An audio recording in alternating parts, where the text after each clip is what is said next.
Sapiens by Yuval Noah Harari. Chapter 6. Building Pyramids. The agricultural revolution is one of the most controversial events in history. Some partisans proclaim that it set humankind on the road to prosperity and progress. Others insist that it led to perdition. This was the turning point, they say, where sapiens cast off its intimate symbiosis with nature and sprinted towards greed and alienation. Whichever direction the road led, there was no going back. Farming enabled the populations to increase so radically and rapidly that no complex agricultural society could ever again sustain itself if it turned to hunting and gathering. Around 10,000 BC, before the transition to agriculture, Earth was home to about 5 to 8 million nomadic foragers.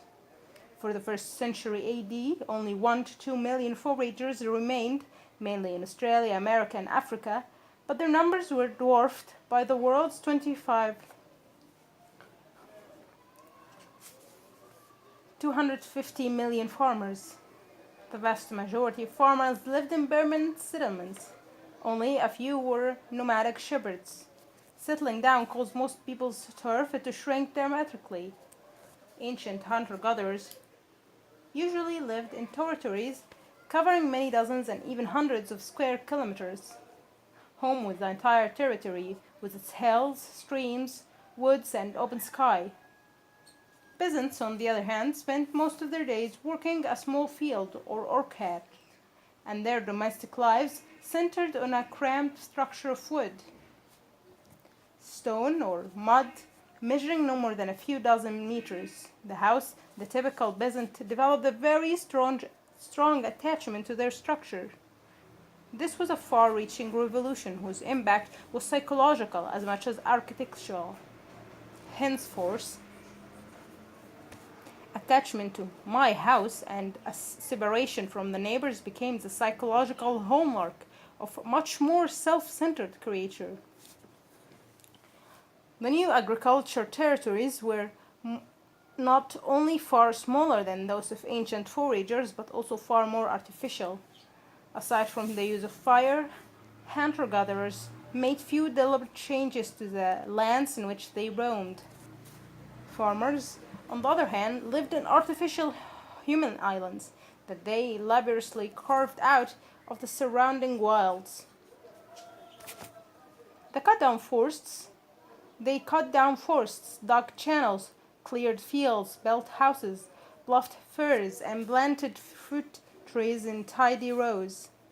The resulting artificial habitat was meant only for humans and their plants and animals, and was often fenced off by walls and hedges. Farmer families did all they could to keep out wayward weeds and wild animals. If such interlopers made their way in, they were driven out. If they persisted, their human antagonists sought out to exterminate them. Particularly, strong defenses were erected around the home, from the dawn of agriculture until this very day. Billions of humans armed with branches, sweaters, shoes, and poison sprays have waged relentlessly war against the diligent ants, furtive roaches, adventurous spiders, and misguided beetles that constantly infiltrate the human domicile. For most of history, these man-made enclaves remained very small, surrounded by expanses of untamed nature.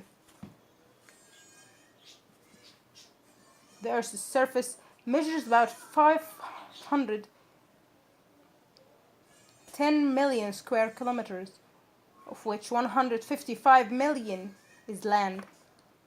As late as 1400 AD, the vast majority of farmers, along with their plants and animals, clusters together in an area just 11 million square kilometers, 2% of the planet's surface.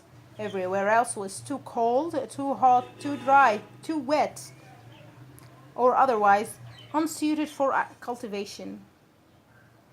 The minuscule 2% of the Earth's surface constituted the stage in which history unfolded.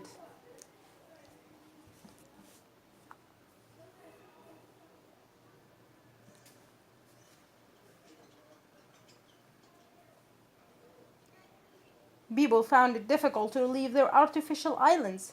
They couldn't abandon their houses, fields, and granaries without grave risk of loss. Furthermore, as time went on, they accumulated more and more things, objects not easily transportable, that tied them down. Ancient farmers might seem to us dirt poor, but a typical family possessed more artifacts than an entire forager tribe. The coming of future. While agricultural space shrank, agricultural time expanded.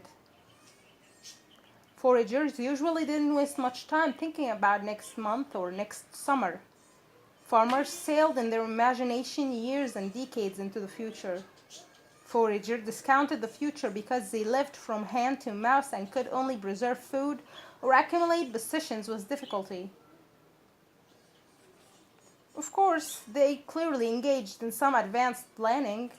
The creator of the cave painting of Chavot, Lascaux, and Altamaria almost certainly intended them to last for generations.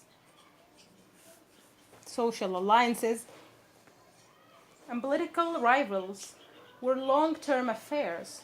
They often took years to repay a favor or to avenge a wrong. Nevertheless, in the subsistent economy of hunting and gathering, there was an obvious limit to such long-term planning. Paradoxically, it saved foragers a lot of anxieties. There was no sense in worrying about things that they could not influence. The agricultural revolution made the future far more important than it had ever been before. Farmers must always keep the future in mind and must always work in its service.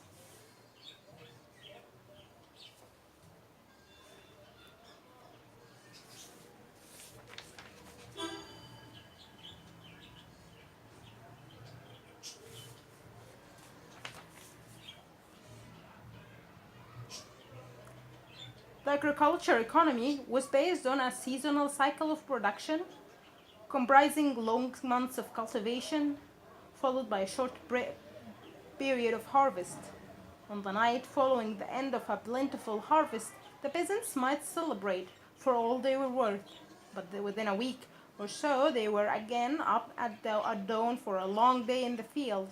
Although there was not enough food for today, next week, and even next month, they had to worry about next year and year after that. Concern about the future was rooted not only in seasonal cycles of production, but also in the fundamental uncertainty of agriculture. Since most villages lived by cultivating a very limited variety of domesticated plants and animals, they were at the mercy of droughts, floods, and pestilence. Peasants were obliged to produce more than they consumed so that they could build up reserves. Without grain in the silo, jars of olive oil in the cellar, cheese in the pantry, and sausage hanging from the rafters.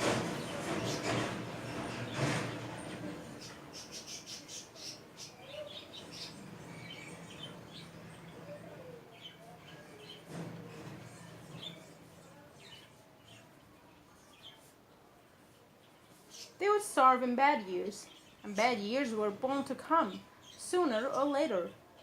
A peasant living on the assumption that bad years wouldn't come didn't live long. Consequently, from the very advent of agriculture, worries about the future became major players in the theater of the human mind, where farmers depended on rains to water their fields. The onset of rainy season meant that each morning the farmers gazed down towards the horizon, sniffing the wind and straining their eyes. Is that a cloud? Would the rain come in time? Will there be enough? Would violent storms wash the seeds from the fields and batter down seedlings? Meanwhile, in the valleys of Euphrat, Indus, and Yellow rivers, other basins monitored with less trepidation the height of the water. They needed the rivers to rise in order to spread the fertile topsoil washed down from the highlands and to enable their vast irrigation systems to fill with water. But floods that surged too high or came at the wrong time could destroy their fields as much as a drought. Peasants were worried about the future not just because they had more cause for worry, but also because they could do nothing. They could do something about it. They could clear another field, dig another irrigation canal, sow more crops. The anxious peasant was as frantic and hardworking as a harvest ant in the summer, sweating to plant olive trees whose oil would be pressed by his children and grandchildren, putting off until the winter or the following year the eating of the food he craved today. The stress of farming had far-reaching consequences. It was the foundation of large-scale political and social systems. Sadly, the diligent peasants almost never achieved the future economic security they so craved through their hard work in the present. Everywhere rulers and elites sprang up, living off the peasants' surplus food and leaving them with only a bare subsistence. These fortified food and surpluses fueled politics, wars, art, and philosophy. They built palaces, forts, monuments, and temples. Until the late modern era, more than 90% of humans were peasants who rose each morning to till the land by the sweat of their brows.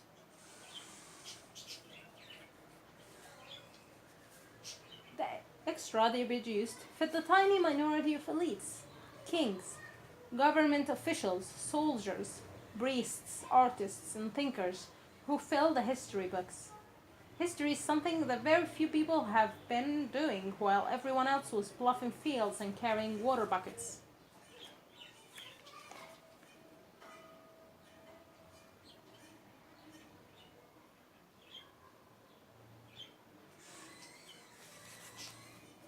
An imagined order. The food surplus produced by peasants, coupled with new transportation technology, eventually enabled more and more people to cram together first into large villages, then into towns, and finally into cities. All of them joined together by new kingdoms and commercial networks. Yet, in order to take advantage of these new opportunities, food surpluses and improved transportation were not enough. The mere fact that one can feed 1,000 people in the same town or 1,000,000 people in the same kingdom doesn't guarantee that they can agree how to divide the land and water, how to settle disputes and conflicts, and how to act in times of drought or war. And if no agreement can be reached, strife spreads, even if the storehouses are bulging. It wasn't food shortages that caused most of history's wars and revolutions. The French Revolution was spearheaded by affluent lawyers, not by famished peasants. The Roman Republic reached the height of its power in the 1st century BC, when treasure fleets from throughout the Mediterranean enriched the Romans beyond their ancestors' wildest dreams. Yet, it was at that time of maximum influence that the Roman political order collapsed into a series of deadly civil wars. Yugoslavia in 1991 had more than enough resources to feed all its inhabitants and still disintegrated into a terrible bloodbath. The problem at the root of such calamities that humans evolved for millions of years in small bands of a few dozen individuals. The handful of millennia separation, the agricultural revolution from the appearance of cities, kingdoms, and empires was not enough time to allow an instinct for mass cooperation to evolve. Despite the lack of such biological instincts, during the foraging era, hundreds of strangers were able to cooperate thanks to their shared myth. However, this cooperation was loose and limited. Every sapien band continued to run its life independently and to provide for most of its own needs. Anarchic psychologists living 20,000 years ago who had no knowledge of events following the agricultural revolution might well have concluded that mythology had a fairly limited scope. Stories about ancestral spirits and tribal totem were strong enough to enable 500 people to trade seashells, celebrate the art festival, and join forces to wipe out an Neanderthal band, but no more than that.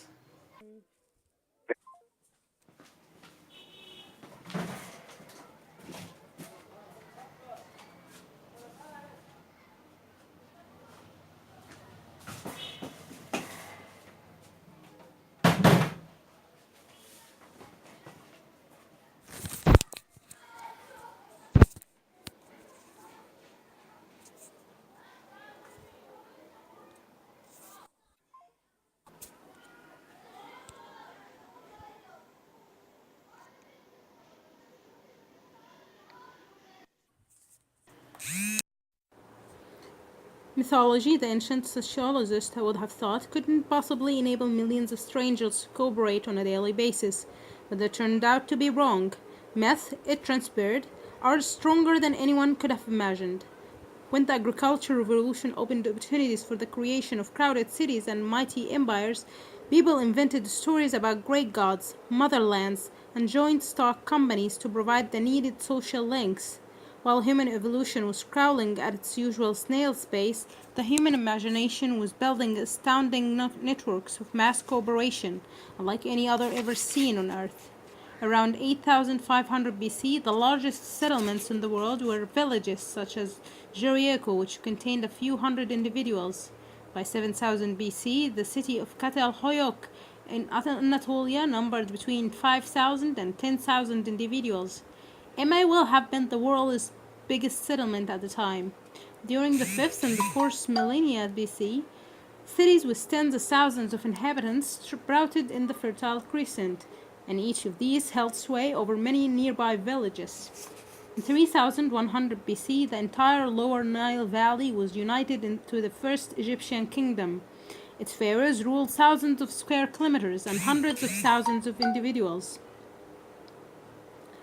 Around 2250 BC, Sargon, the Great forged the first empire, the Akkadian.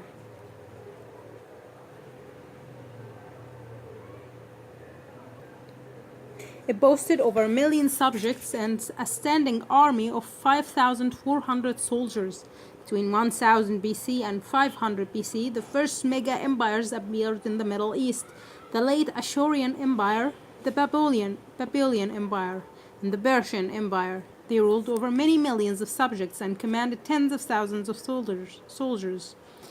In 221 BC, the Qin dynasty united China, and shortly afterwards, Rome united the Mediterranean basin.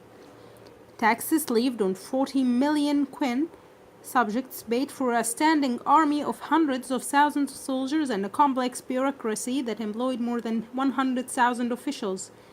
The Roman Empire at its zenith collected taxes from up to 100 million subjects. This revenue financed a standing army of 250,000, 500,000 soldiers. A road network still in use 1,500 years later, and theaters and amphitheaters that host spectacles to this day. Impressive, no doubt, but we must not harbor rosy illusions about mass cooperation networks operating in pharaonic Egypt or the Roman Empire. Cooperation sounds very altruistic, but it's not always voluntary and seldom egalitarian. Most human cooperation networks have been geared towards oppression and exploitation. The peasants paid for the bargaining cooperation networks with their precious food surpluses, despairing when the tax collector wiped out an entire year of hard labor with a single stroke of his imperial pen. The famed Roman amphitheaters were often built by slaves, so that wealthy and idle Romans could watch other slaves engage in vicious gladiator combat. Even prisons and concentration camps are cooperation networks and can function only because thousands of strangers somehow manage to coordinate their actions. All these cooperation networks, from the cities of ancient Mesopotamia to the Qin and Roman empires, were imagined orders. The social norms that sustained them were based neither on ingrained instincts nor on personal acquaintances, but rather on belief in shared myth. How can math sustain entire empire? We have already discussed one such example, Bijou. Now let's examine two of the best known myths of history. The Code of Hammurabi of 1776 BC, which served as a cooperation manual for hundreds of thousands of ancient Babylonians. And the American Declaration of Independence of 1776 AD, which today still serves as a cooperation manual for hundreds of millions of modern Americans. In 1776 BC, Babylon, with the world's biggest city, the Babylonian Empire, was probably the world's largest, with more than 1 million subjects. It ruled most of Mesopotamia, including the bulk of modern Iraq and parts of present-day Syria and Iran. The Babylonian king, most famous today, was Hammurabi. His fame is due primarily to the text that bears his name, the Code of Hammurabi. This was a collection of laws and genocidal decisions whose aim was to present Hammurabi as a role model of a just king, serve as a basis for a more uniform legal system across the Babylonian Empire, and teach future generations what justice is and how a just king acts. Future generations took notice. The intellectual and bureaucratic elite of ancient Mesopotamia canonized the text, and apparent scribes continued to copy it long after Hammurabi died and his empire lay in ruins. Hammurabi's code is therefore a good source for understanding the ancient Mesopotamians' ideal of social order. The text begins by saying that the gods Anu, Enlil, and Marduk, the leading deities of the Mesopotamian pantheon, appointed Hammurabi to make justice prevail in the land, to abolish the wicked and the evil, to prevent the strong from oppressing the weak. Then lists about 300 judgments given in the set formula. If such and such a thing happens, such is the judgment. For example, judgment 169:9 and 209:14 reads, 169, if a superior man could blind the eye of another superior man, they shall blind his eye. 197, if he should break the bone of another superior man, they shall break his bone. 198, if he should blind the eye of a commoner or break the bone of a commoner, he shall weigh and deliver 60 shekels of silver. 199, if he should blind the eye of a slave of a superior man or break the bone of a slave of a superior man, he shall weigh and deliver 1/2 of the slave's value in silver. 209, if a superior man strikes a woman of a superior class and thereby causes her to miscarry her fetus, he shall weigh and deliver 10 shekels of silver for her fetus. 210, if that woman should die, they shall kill his daughter. 211, if he should cause a woman of a commoner class to miscarry her fetus, by the beating he shall weigh and deliver 5 shekels of silver. 212, if that woman should die, he shall weigh and deliver 30 shekels of silver. 213, if he strikes a slave woman of superior man and thereby causes her to miscarry her fetus, he shall weigh and deliver 2 shekels of silver. If that slave woman should die, he shall weigh and deliver 20 shekels of silver. After listing his judgments, Hammurabi again declared that these are the just decisions which Hammurabi, the able king, has established and thereby has directed the land along the course of truth and the correct way of life. I am Hammurabi, noble king. I have not been careless nor negligent towards humankind, granted to my care by the god Enlil, and with whose shepherding the god Marduk charged me. Hammurabi's code asserts that Babylonian social order is rooted in universal and eternal principles of justice, dictated by the gods. The principle of hierarchy is of paramount importance. According to the code, people are divided into two genders and three classes: superior people, commoners, and slave. Members of each gender and class have different values. The life of a female commoner is worth 30 silver shekels, and that of a slave woman 20 silver shekels, whereas the eye of a male commoner is worth 60 silver shekels. The code also established a strict hierarchy within families, according to which children are not independent persons, but rather the property of their partners, of their parents. Hence, if one superior man killed the daughter of another superior man, the killer's daughter is executed in punishment. To us, it may seem strange that the killer remains unharmed, whereas his innocent daughter is killed, but to Hammurabi and the Babylonians, this seems perfectly just. Hammurabi's code was based on the premise that if the king's subjects all accepted their position in the hierarchy and acted accordingly, the empire's million inhabitants would be able to cooperate effectively. Their society could then produce enough food for its members, distribute it efficiently, protect itself against its enemies, and expand its territory so as to acquire more wealth and better security. About 3,500 years after Hammurabi's death, the inhabitants of certain British colonies in North America felt the King of England was treating them unjustly.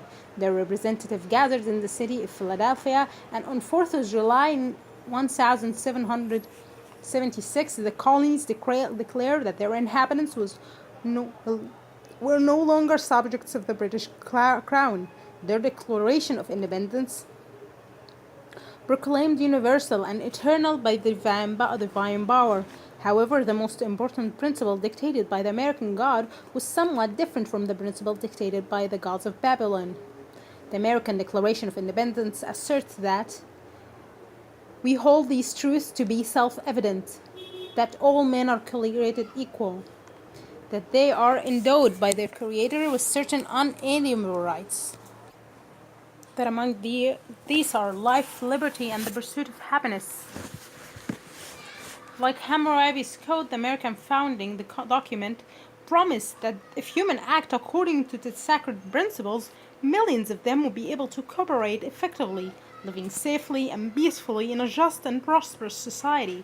Like the Code of Hammurabi, the American Declaration of Independence was not just a document of its time and place, it was accepted by future generations as well. For more than 200 years, American school children have been copying and learning it by heart.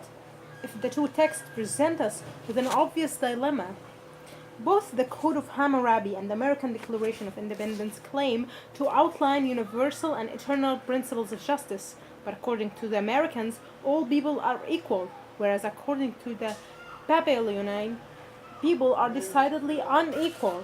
The Americans would, of course, say that they are right and that Hammurabi is wrong. Naturally, Hammurabi would retort that he is right and that the Americans are wrong. In fact, they are both wrong. Hammurabi and the American founding fathers alike imagined a reality governed by universal and immutable principles of justice, such as equality or hierarchy. Yet the only place where such universal principles exist is in the fertile imagination of sapiens, and in the myth they invent and tell one another. These principles have no objective validity. It's easy for us to accept that the division of people into superiors and commoners is a figment of imagination, yet the idea that all humans are equal is also a mess. In what sense do all humans equal one another? Is there an objective reality outside the human imagination in which we truly are equal? Are all humans equal to one another biologically? Let's try to translate the most famous line of American Declaration of Independence into biological terms. We hold this truth to be self-evident, that all men are created equal, that they are endowed by their Creator with the certain unalienable rights, that among these are life, liberty, and pursuit of happiness. According to science of biology, people were not created. They have evolved, and they certainly did not evolve to be equal. The idea of equality is inextricably intertwined with the idea of creation. The American got the idea of equality from Christianity, which argues that every person has a divinely created soul and that all souls are equal before God. However, if we do not believe in Christian myth about God, creation, and souls, what does it mean that all people are equal? Evolution is based on difference, not on equality. Every person carries somewhat different genetic code and is exposed from birth to different environmental influences. This leads to the development of different qualities that carry with them different chances of survival. Created equal should therefore be translated into evolved differently. Just as people were never created, neither according to science of biology is there a creator who endows them with anything. There is only a blind evolutionary process devoid of any purpose, leading to the birth of individuals endowed by their creator, should be translated into born. Equally, there are no such things as rights in biology. There are only organs, abilities, and characteristics. Birds fly not because they have a right to fly, but because they have wings. And it's not true that these organs, abilities, and characteristics are inalienable. Many of them undergo constant mutations and may well be completely lost over time. The ostrich is a bird that lost its ability to fly, so unalienable rights should be translated into mutable characteristics. And what are the characteristics that evolved in humans? Life? Certainly, but liberty? There is no such thing in biology. Just like equality, rights, and limited liability companies, liberty is something that people invented and that exists only in their imagination. From a biological viewpoint, it's meaningless to say that humans in democratic societies are free, whereas humans in dictatorship are unfree. And what about happiness? So far, biological research has failed to come up with a clear definition of happiness or a way to measure it objectively. Most biological studies acknowledge only the existence of pleasure, which is more easily defined and measured. So life, liberty, and pursuit of happiness should be translated into life and the pursuit of pleasure. So here in that line from the American Declaration of Independence translated into biological terms, we hold these truths to be self-evident, that all men evolve differently, that they are born with certain mutable characteristics, and that among these are life and the pursuit of pleasure. Advocates of equality and human rights may be by this line of reasoning. Their response is likely to be, we know that people are not created equal biologically, but if we believe that we are all equal, in essence, it will enable us to create a stable and prosperous society. I have no argument with that. This is exactly what I mean by imagined order. We believe in a particular order not because it's objectively true, but because believing in it enables us to cooperate effectively and forge a better society. Imagined orders are not evil conspiracies or useless marriages. Rather, they are the only way large numbers of humans can cooperate effectively. Bear in mind, though, that Hammurabi might have defended his principle of hierarchy using the same logic, I know that superiors, commoners, and slaves are not inherently different kinds of people, but if we believe that they are, it will enable us to create a stable and prosperous society. True believers. It's likely that more than a few readers skimmed in their chairs while reading the preceding paragraphs. Most of us today are educated to react in such a way. It's easy to accept that Hammurabi's code was a myth, but we don't need to hear that human rights are also a myth. If people realize that human rights exist only in their imagination, isn't there a danger that our society will collapse? Voltaire said about God that there is no God, but don't tell that to my servant, lest he murder me at night. Hammurabi would have said the same about his principle of hierarchy, and Thomas Jefferson about human rights. Homo sapiens has no natural rights, just as spiders, hyenas, and chimpanzees has no natural rights. But don't tell that to our servants, lest they murder us at night. Such fears are well justified.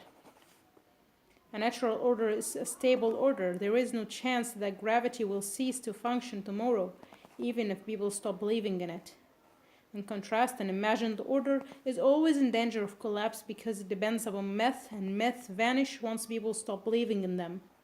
In order to safeguard an imagined order, continuous and strenuous efforts are imperative. Some of these efforts take the shape of violence and coercion. Police forces, courts, and prisons are ceaselessly at work forcing people to act in accordance with the imagined order. If an ancient Babylonian blinded his neighbor, some violence was usually necessary in order to enforce the law of an eye for an eye. When in 1860 a majority of American citizens concluded that African slaves are human beings and must therefore enjoy the right of liberty, it took a bloody civil war to make the southern states acquiesce. However, an imagined order cannot be sustained by violence alone. It requires some true believers as well. Prince Talleyrand, who began his chameleon-like career under Louis XV, later served the revolutionary and Napoleonic regimes, and switched loyalties in time to end his days working for the restored monarchy. Summed up decades of government experience by saying that you can do many things with bayonets, but it's rather uncomfortable to sit on them. A single priest often does the work of 100 soldiers far more cheaply and effectively. Moreover, no matter how efficient bayonets are, somebody must wield them.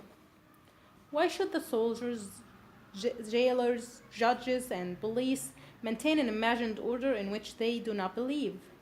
Of all human collective activities, the one most difficult to organize is violence. To say that a social order is maintained by military forces immediately raises the question: what maintains the military order? It is impossible to organize an army solely by coercion. At least some of the commanders and soldiers must truly believe in something, be it God, honor, motherland, manhood, or money. An even more interesting question concerns those standing at the top of the social pyramid. Why should they wish to enforce an imagined order if they themselves don't believe in it? It's quite common to argue that the elite may do so out of cynical greed, yet a cynic who believes in something is unlikely to be greedy. It doesn't take much to provide the objective biological needs of Homo sapiens. After those needs are met, more money can be spent on building pyramids, taking holidays around the world, financing election campaigns, funding your favorite tourist organization, or investing in the stock market and making yet more money. All of which are activities that a true cynic would find utterly meaningless. Diogenes, the Greek philosopher who founded the cynical school, lived in a barrel. When Alexander the Great once visited Diogenes as he was relaxing in the sun and asked if there was anything he might do for him, the cynic answered that all powerful conquerors. Yes, there is something you can do for me. Please move a little to the side, you are blocking the sunlight. This is why cynics don't build empires, and why an imagined order can be maintained only if large segments of the population, and in particular large segments of the elite and security forces, truly believe in it.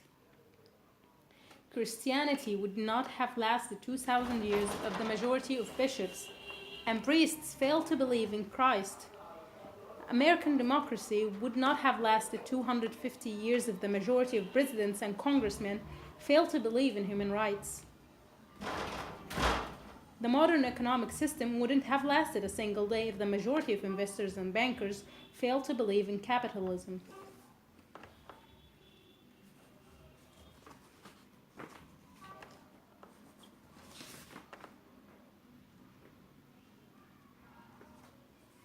The prison walls. How do you cause people to believe in an imagined order such as Christianity, democracy, or capitalism? First, you never admit that the order is imagined. You always insist that the order sustaining society is an objective reality created by the great gods or by the law of nature. You always insist that the order sustaining society is an objective reality created by the great gods or by the law of nature. People are unequal, not because Hammurabi said so, but because Enlil and Marduk decreed it. People are equal, not because Thomas Jefferson said, but because God created them that way. Free markets are the best economic system, not because Adam Smith said so, but because they are immutable laws of nature. He also educates people thoroughly from the moment they are born. You constantly remind them of the principles of the imagined order, which are incorporated into anything and everything.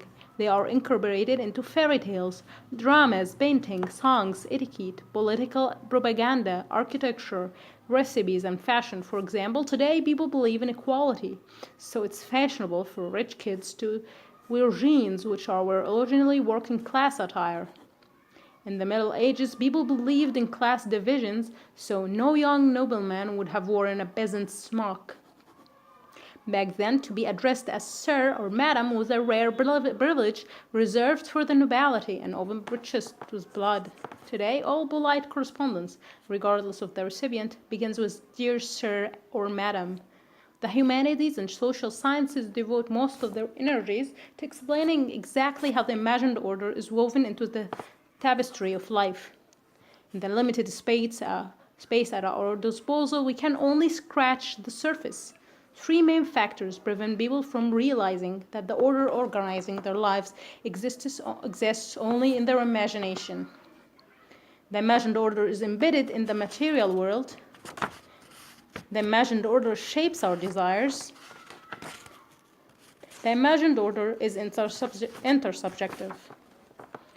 Though the imagined order exists only in our minds, it can be woven into the material reality around us and even set in stone. Most Westerners today believe in individualism. They believe that every human is an individual whose worth doesn't depend on what other people think of him or her.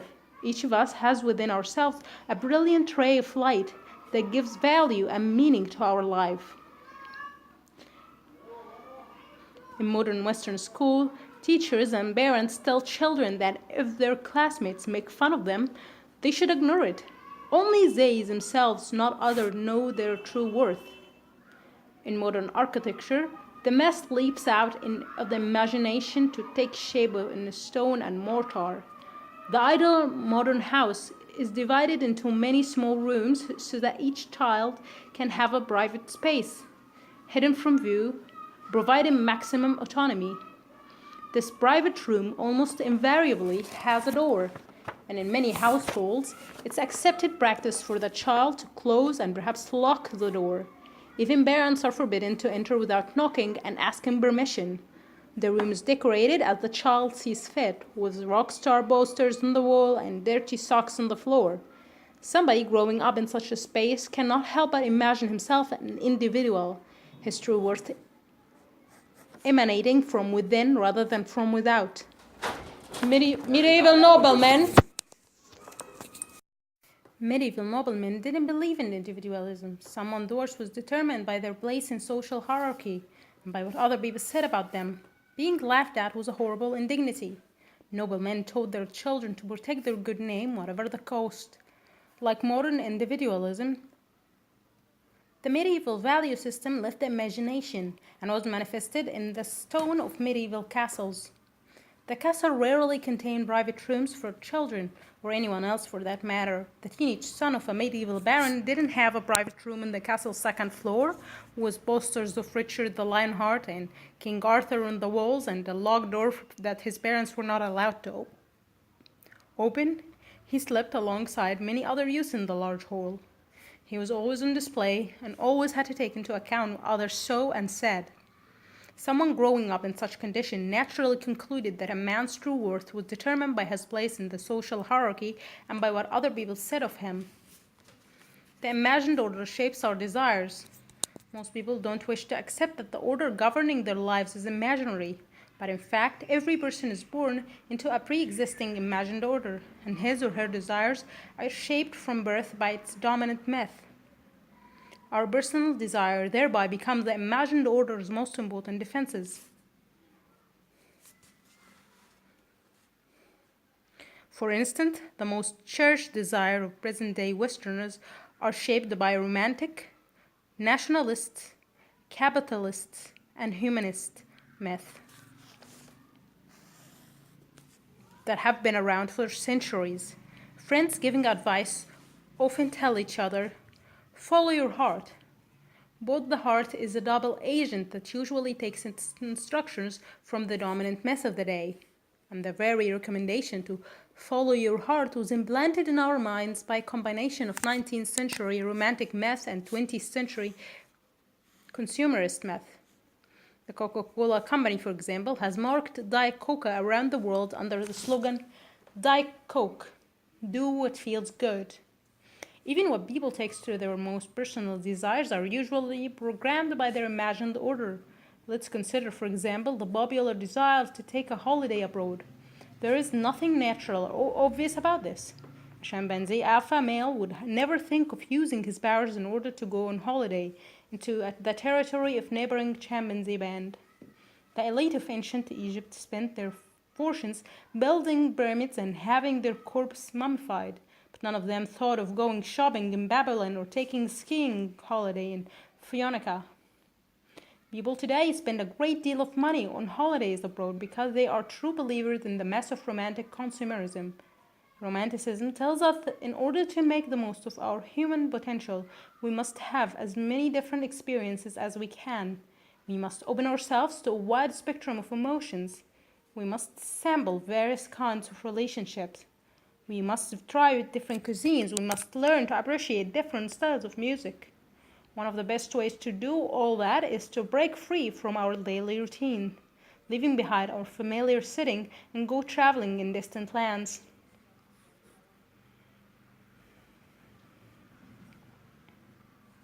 Where we can experience the culture, the smells, the tastes, the norms of other people.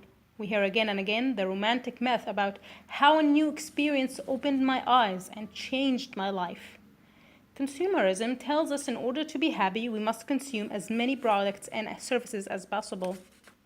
If we feel that something is missing or not quite right, then we probably need to buy a product, a car, new clothes, organic food, or a service, housekeeping, relationship therapy, yoga classes.